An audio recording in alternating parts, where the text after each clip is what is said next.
The girl went to the evening service at church but never made it there. When she didn't return home, her parents became very worried and decided to contact the police. Not waiting for official action, they set out to search for their daughter themselves, overwhelmed with anxiety and fear for her safety. The police immediately began an investigation, and detectives started reconstructing the chain of events from that evening. Soon, shocking and frightening facts began to emerge, which helped shed light on the girl's disappearance and reveal the truth about her fate. Zoe Hastings was born on November 21, 1996, in Kansas and was the first child in the family, which later grew to include 4 more children. Her 3 younger sisters and brother could always count on the care and support of their older sister. From a young age, Zoe showed responsibility and a willingness to help her parents with raising the younger siblings. She was the type of person who always put family first and readily postponed her own plans if her mom or dad needed her assistance. Zoe's parents were deeply religious and actively involved their children in church life. Faith occupied a central place in their home, and family trips to church were an integral part of their lives. Zoe grew up in an atmosphere of spirituality and love, which shaped her kindness, compassion, and strong sense of responsibility for her loved ones. Zoe attended the local school in Dallas, Texas, where her family had moved when she was still a child. At school, Zoe proved to be a diligent and determined student who actively participated in school community life. She not only excelled academically but also took part in volunteer projects organized by the church and school. Zoe was known for her kindness and desire to help others, which made her popular among classmates and teachers. After graduating from high school, Zoe planned to attend college. She was drawn to the humanities and dreamed of dedicating her life to helping others, possibly in social work or education. While preparing for college, Zoe worked to contribute to the family budget and save for her future studies. She found a job at a local store, where her hard work and responsibility quickly earned her the respect of colleagues and management. She was known for her attention to detail and friendly demeanor with customers. In addition, Zoe continued to be actively involved in church life, assisting in organizing events and volunteer activities. Despite her youth, Zoe had already proven herself to be a mature, responsible, and compassionate person, ready not only to care for her loved ones but also to contribute to society. Her life, filled with future plans, was tragically cut short, leaving a deep pain and a bright memory of her in the hearts of all who knew her.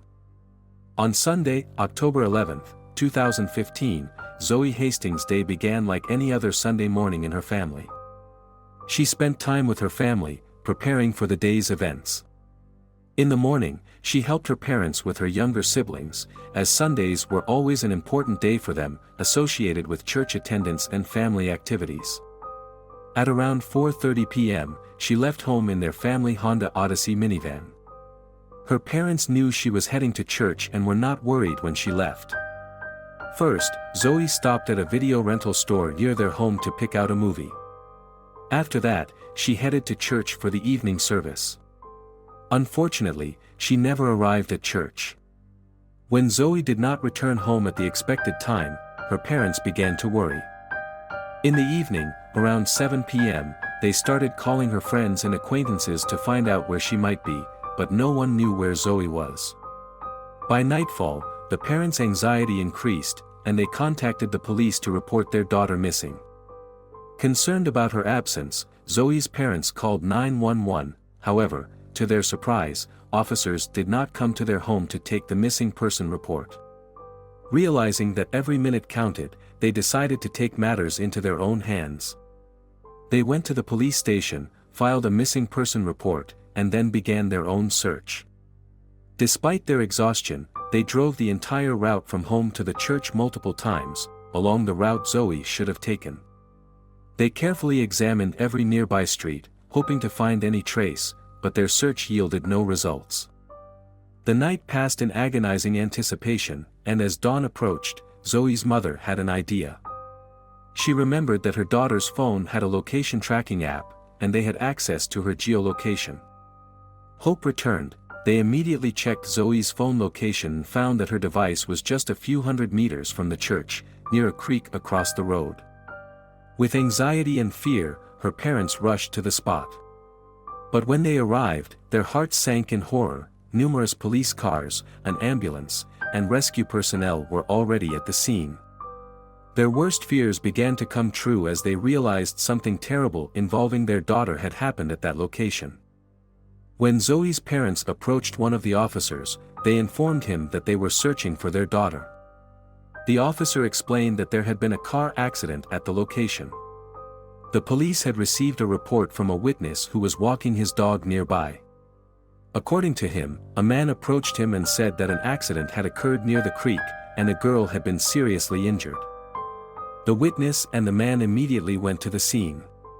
When they arrived, the witness saw the girl lying in a pool of blood and immediately called the police. The officers who arrived at the scene quickly identified her. She was Zoe Hastings. However, after inspecting the scene and the body, they realized that her death was not the result of an accident. The circumstances indicated a much darker outcome. Zoe had become a victim of a brutal murder. This information instantly turned the search for the girl into a murder investigation, and Zoe's parents were faced with a terrifying reality. Zoe lay on the ground, just a few meters from the minivan, which was partially submerged in the creek. The police immediately noticed deep cuts on her neck. The sight of such horrific violence even shocked the experienced officers. When Zoe's parents tried to approach their daughter, they were stopped and warned that it would be better for them not to see the gruesome scene. The police also observed that Zoe's dress was pulled up and her underwear was lowered. This fact raised serious concerns that the girl might have been sexually assaulted before her murder. Nearby the body, under a bridge embankment, a knife covered in blood was found. This weapon had apparently been used to inflict fatal wounds. The knife became a key piece of evidence that could link the perpetrator to this brutal murder. Footprints leading from the minivan to the location where the body was found also caught the investigators' attention.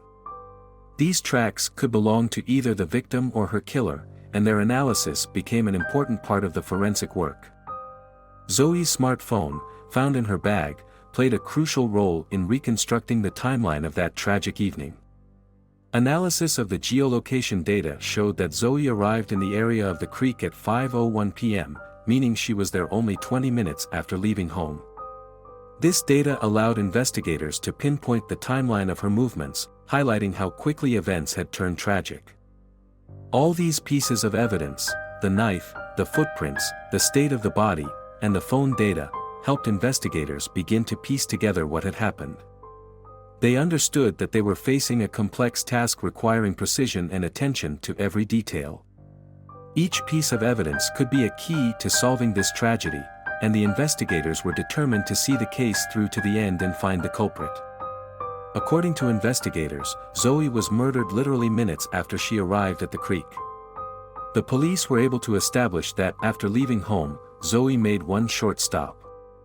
She stopped at a store where there was a DVD rental service to return a rented movie. This place became the last point on her path to the fateful moment. While experts meticulously examined Zoe's body and collected evidence at the crime scene, detectives focused on finding potential witnesses. They decided to question everyone who might have been in or around the store at the time Zoe was there. It was important to determine if anyone had noticed strange behavior or suspicious individuals following her. Every small detail or memory could be key to unraveling what happened after Zoe left the store. After interviewing dozens of people, investigators finally found two potential witnesses who might shed light on what occurred. One of them was Lester Clark, an employee at a tattoo parlor located next to the store where Zoe made her final stop. Clark, who had spent the entire day at work, was one of the few who could observe what was happening around the store. Since his workspace was directly across from the store entrance, he could see Zoe enter and exit. He recalled seeing her that day when she came to the store to return a DVD. According to him, Zoe appeared calm and showed no signs of distress. She went into the store, returned the movie, and headed back to her car. However, Lester noted something peculiar.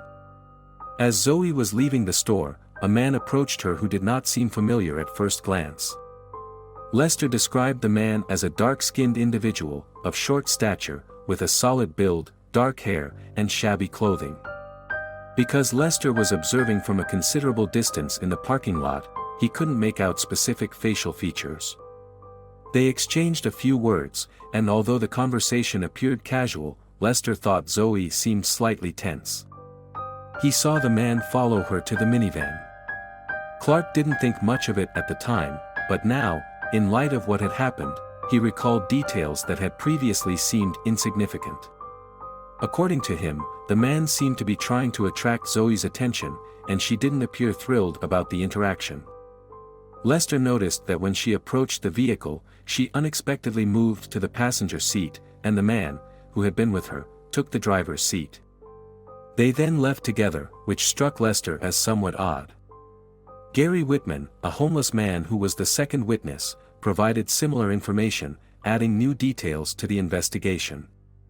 He was nearby the store on the day Zoe made her final stop. Whitman said he noticed the girl when she left the store and headed toward her minivan. What drew Gary's attention was that a man was standing near her car, seemingly waiting for her return. Gary Whitman gave a similar description of the suspect, describing him as dark-skinned, of average height, and with a solid build. He appeared somewhat tense, as if he was concerned or focused on something. Gary noted that Zoe seemed a bit uneasy when she approached the man, but did not show overt signs of worry. The man then took something out of his pocket and showed it to her. After that, she appeared reluctant but eventually got into the car, moving to the passenger seat while the man took the driver's seat, and they drove away. Later, when the police questioned him, he remembered another detail. When he was leaving the store, he saw the man again, this time walking toward the store. This alarmed him enough to go back into the store and ask the clerk to call 911. However, it was unclear whether the clerk followed through with his request, as the police found no record of such a call. As investigators continued to question witnesses, forensic experts made several significant discoveries. The coroner, examining Zoe's body, found traces of male semen. Unfortunately, the amount of biological material was too small for a complete DNA analysis. However, even this limited result confirmed the horrifying fact: Zoe had been sexually assaulted before her murder. Forensic experts thoroughly examined Zoe's vehicle but found no foreign fingerprints on the door handles or steering wheel. This was unexpected for the investigators, as witnesses indicated that the suspect might have driven away in the minivan with Zoe from the store parking lot. This turn of events caught the detectives by surprise, but they did not rule out the possibility that the perpetrator might have carefully wiped the steering wheel and door handles to conceal his fingerprints. Additionally, several hairs were found on Zoe's body that could belong to the perpetrator. Unfortunately, experts could not obtain a complete DNA sample from these hairs as they were too short and damaged. This fact complicated the investigation, depriving the investigators of another potential lead. However, when forensic experts examined the knife found near the crime scene, they made a significant breakthrough. A DNA sample was discovered on the blade, which was an important development in the investigation. This sample was immediately uploaded to the FBI's national database for comparison. Now the investigators had a real chance to identify the perpetrator and link him to the crime. The police soon received the result they had hoped for. The DNA sample matched one in the database belonging to 34-year-old Antonio Cochran. Prior to this incident, Cochran had a criminal record, including several arrests for violent crimes and sexual offenses. His name was known to the police, and he was in the criminal database, which allowed the investigators to quickly connect him to the murder based on the DNA found on the weapon. Antonio Cochran was born and raised in difficult social conditions. His childhood and adolescence were spent in a disadvantaged neighborhood where crime was an integral part of daily life. Without proper support and mentorship, Cochran was exposed to the underworld early on and quickly became a part of it. At a young age, Antonio began to get in trouble with the law. His record includes arrests for various crimes including theft, assault, and sexual assault. These incidents landed him behind bars more than once, but despite this, he was never able to get on the path of correction. His life was chaotic and unstable. He had no steady job and changed residences frequently. His social ties were weak and his relationships with others were characterized by tension and mistrust. A year earlier, in 2014, Antonio Cochran's name had already surfaced in connection with another disturbing incident. The 17-year-old daughter of his then-girlfriend accused him of rape.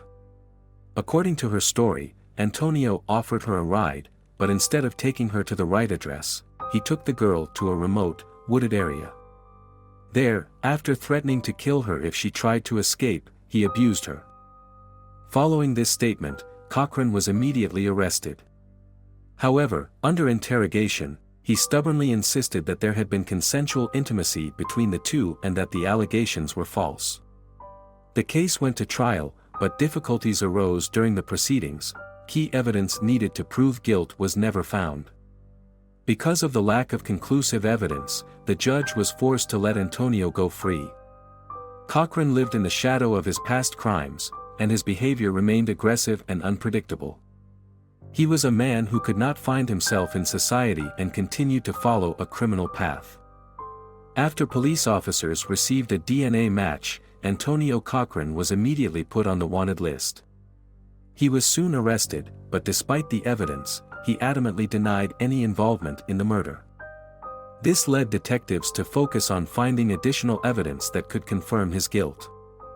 The first thing the experts did was to take a DNA sample from Antonio to compare it with the materials found on the victim's body, hair and traces of semen. However, both of these pieces of evidence turned out to be too small for meaningful genetic analysis. In such a situation, the experts could only conduct another type of testing that produced an approximate profile and determined if it did not match the suspect's DNA sample. This method worked on the principle of exclusion, but unfortunately did not provide accurate and unambiguous results. The experts compared partial genetic profiles obtained from hair and traces of semen with Antonio Cochran's DNA. The results showed that their similarities could not be ruled out, which increased suspicions of his involvement in the crime. Meanwhile, detectives continued their investigation and turned their attention to Antonio's smartphone. While examining it, they came across several interesting messages that could shed light on his actions and intentions on that unfortunate day. Among them were texts sent in the days leading up to the murder that could indicate his intentions and plans. These messages were addressed to various contacts and contained hints of aggression and dislike of women. One message, sent shortly before the murder, contained a phrase that struck investigators as ominously direct: "I know how to silence her forever." This message, sent in the context of an argument or conflict, was taken as a potential admission of intent to commit violent acts. Other messages concerned his movements on the day of Zoe Hastings' disappearance. In one, he mentioned that he was going to go to the area where her body was later found, which also raised suspicion. At 1:48 a.m., even before Zoe's death, Antonio Cochran sent a text message to an acquaintance with whom he shared housing. In this message he wrote that he was going to move out and that they would never meet again. That statement alone alerted investigators, hinting at possible plans for his sudden disappearance. Later in the afternoon, at 2:07 p.m., Antonio sent a text message to his ex-girlfriend telling her that his stepmother, whom he considered his birth mother, had passed away. He specified that the death happened in front of his eyes and he is in great emotional pain trying to cope with the loss. During the following hour, Antonio sent 2 messages to another woman, confessing that he had been drinking all night, driving around the city, and crying. These messages were the last ones he sent before Zoe's death, reflecting his unstable emotional state during that period. Later that evening, at 9:30 p.m., Antonio sent a message to a friend, admitting that he didn't know what to do and that a lot of recent events had shaken him deeply.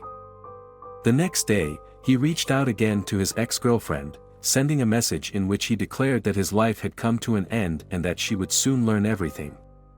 These texts became a crucial part of the evidence, helping investigators link Antonio Cochran to the crime and strengthening the case against him.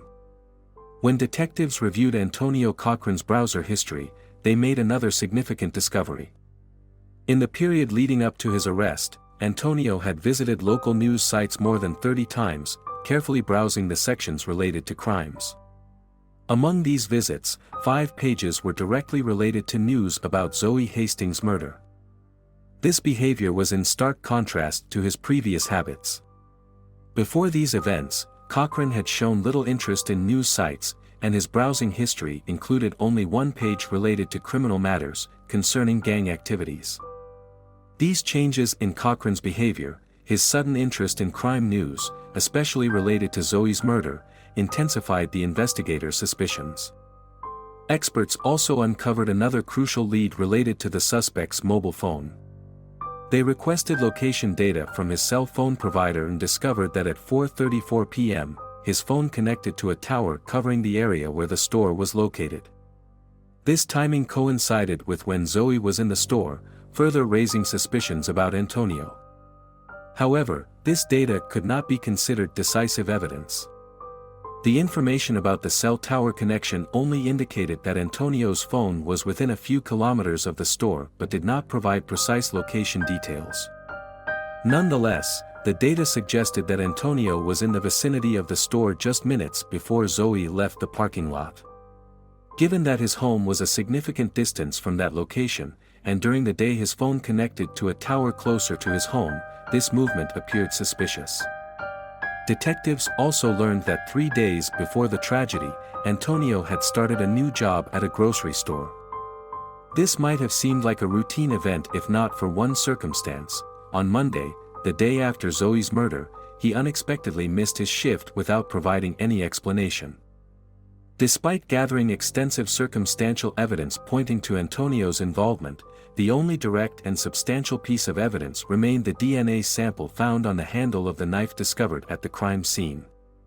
However, even this finding raised certain doubts and could pose a problem in court. The presence of the suspect's DNA on the murder weapon is not always an incontrovertible proof of guilt. Theoretically, Antonio might have handled the knife under entirely different circumstances unrelated to the murder, with the actual crime committed by someone else using the already contaminated item. Moreover, the lack of additional direct evidence, such as witness testimonies or surveillance footage, complicated the prosecution's case. Detectives thoroughly explored all possible leads in search of further confirmation of Antonio's involvement, but their efforts did not yield the desired results. All the collected materials remained circumstantial and required convincing interpretation in court. Acknowledging the risks and potential gaps in the evidence, the investigators decided to proceed with the case. They hoped that the cumulative evidence, including the DNA on the knife, cell phone data, suspicious messages, and Antonio's behavior after the crime, would persuade the jury of his guilt. According to the prosecution's theory, the events unfolded as follows. When Zoe was returning to her car in the parking lot, Antonio approached her holding a knife. Threatening her with the weapon, he forced her to get into her own vehicle, after which he took the driver's seat. It is presumed that at that moment, Antonio was in a heavy emotional state due to the recent death of a close relative and was under the influence of a large amount of alcohol, as confirmed by his messages sent shortly before the incident. In this unstable condition, he decided to abduct Zoe with the intent to commit violent acts against her. The choice of victim was random. Zoe happened to be in the wrong place at the wrong time. Antonio took advantage of the situation and the lack of witnesses in the parking lot to carry out his criminal plan. He drove the girl to a remote area near a creek surrounded by dense vegetation, making the location hidden from view and difficult for assistance or escape. In this secluded spot, Antonio forced Zoe out of the car and assaulted her. He then inflicted several knife wounds to her neck, leading to her death. Further, the perpetrator attempted to cover up his crime. He tried to push the car into the creek, likely intending to destroy any evidence left inside the vehicle. However, the car was only partially submerged, failing to completely conceal the traces of the crime. Realizing he had not fully covered his tracks, Antonio presumably wiped the steering wheel and door handles to remove his fingerprints before leaving the crime scene. The testimony from the first witness supports this version. That evening, he noticed a man resembling Antonio walking back towards the parking lot. The defense argued that most of the evidence presented by the prosecution could hardly be considered even circumstantial. For instance, the partial analysis of hair and semen only indicated that Antonio might have been one of the individuals whose genetic material matched the samples but did not confirm that he was the owner of the evidence. Regarding the DNA found on the knife handle, the defense contended that this evidence did not directly prove involvement in the murder. According to the defense, Antonio could have touched the knife under completely different circumstances. Before starting work at the grocery store, he had worked at a movie theater where he sometimes had to clean up forgotten items, including knives. He claimed this might have been when he left his fingerprints on the subsequently found murder weapon. However, this version could not be confirmed during the trial. No evidence or records supporting this scenario were found. Additionally, the defense noted that if someone else had taken the knife from the theater and used it to commit the crime, that person would have had to somehow avoid removing Antonio's DNA from the handle, which would be extremely difficult. Such a probability seemed unlikely and served as another argument for the defense to question the credibility of the charges. In this way, the defense aimed to create doubts in the jury's mind about the strength of the prosecution's evidence and undermine confidence in the collected evidence. The defense also tried to cast doubt on the credibility of the second witness, a homeless man named Gary. It was revealed during the investigation that Gary had an active arrest warrant for violating parole. The defense used this fact to attempt to exclude his testimony, arguing that Gary might have been motivated to distort facts in exchange for leniency from the police. However, the prosecution countered, emphasizing that the fact that a person with an active warrant voluntarily approached law enforcement demonstrated his sincere desire to help with the investigation. Prosecutors argued that such an action indicated Gary genuinely wanted to do the right thing, even knowing that his testimony might lead to his own arrest. Gary himself confirmed this, stating he was prepared to face the consequences but could not remain indifferent, knowing that his information could help solve a serious crime. Antonio's lawyers also attempted to convince the jury that at the time of Zoe's murder, their client was elsewhere, assisting a friend. However, this alibi remained unconfirmed. The defense could not provide convincing evidence to support this claim. Initially, the prosecution planned to seek the death penalty for Antonio, given the severity of the charges and the brutality of the crime. However, during the trial, it became evident that the existing evidence would make it challenging to secure such a verdict. The evidence collected against Antonio, although pointing to his involvement, was not strong or direct enough to justify the maximum penalty. Realizing this, the prosecution decided to forego seeking the death penalty, focusing instead on achieving a fair but realistic verdict based on the available evidence.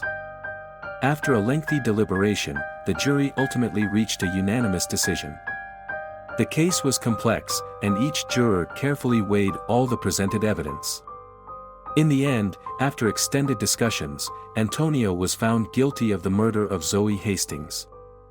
In early 2018, taking into account all the circumstances of the case and the collected evidence, the court sentenced him to life imprisonment without the possibility of parole.